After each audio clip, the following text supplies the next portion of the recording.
Halo, assalamualaikum warahmatullahi wabarakatuh. Bertemu lagi di channel ini teman-teman. Lama kita tidak update ya teman-teman. Nah, kali ini kita akan membahas yaitu syarat PPDB 2021 jenjang SMK.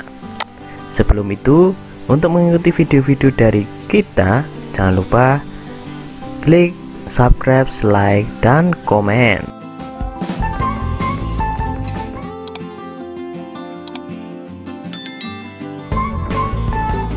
Berbeda dari pendaftaran peserta didik baru PPDB di tingkat SD, SMP, dan SMA, pelajar yang ingin masuk ke SMK punya peraturan tersendiri.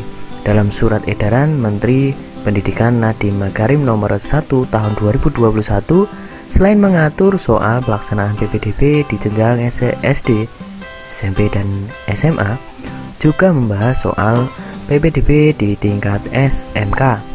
Seleksi calon peserta didik baru atau siswa kelas 10 SMK tidak menggunakan pendaftaran melalui 4 jalur, yaitu zonasi, afirmasi, perpindahan tugas orang tua, dan jalur prestasi. 4 jalur pendaftaran tersebut hanya diperuntukkan bagi PPDB 2021 di tingkat SD, SMP, dan SMA. Melansir laman Kemendikbud.go.id, seleksi calon peserta didik baru kelas 10 SMK mempertimbangkan beberapa hal. Sertakan hasil rapor dan bakat minat.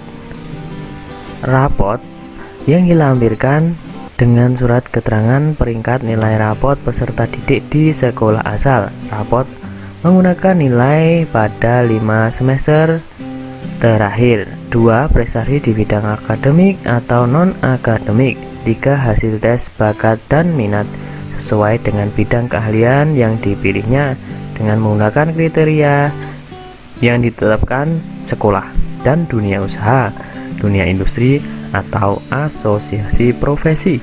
Seleksi calon peserta didik baru kelas 10 SMK harus memprioritaskan calon peserta didik yang berasal dari keluarga ekonomi tidak mampu atau menyandang disabilitas paling sedikit 15% dari daya tampung sekolah. Ada kuota 10%. Selain itu, seleksi calon peserta didik baru kelas 10 SMK dapat memprioritaskan calon peserta didik yang berdomisili terdekat dengan sekolah paling banyak 10% dari daya tampung sekolah.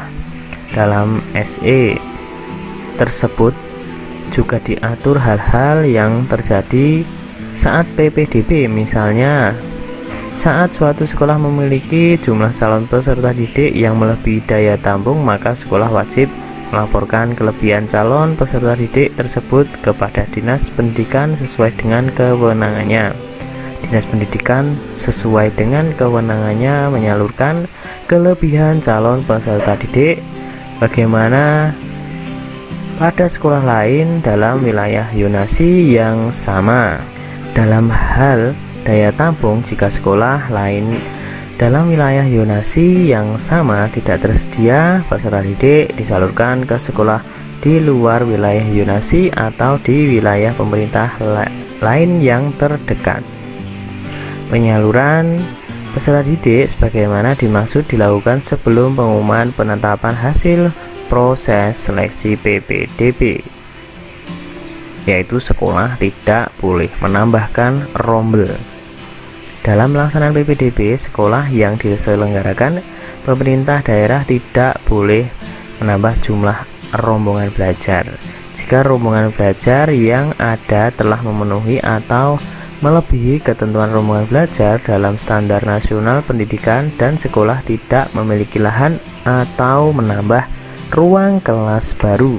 Nah, begitu teman-teman informasi kali ini awal dari PPDB 2021 jenjang SMK. Ikuti kita terus ya teman-teman, dan jangan lupa subscribe, like, dan komen. Assalamualaikum warahmatullahi wabarakatuh.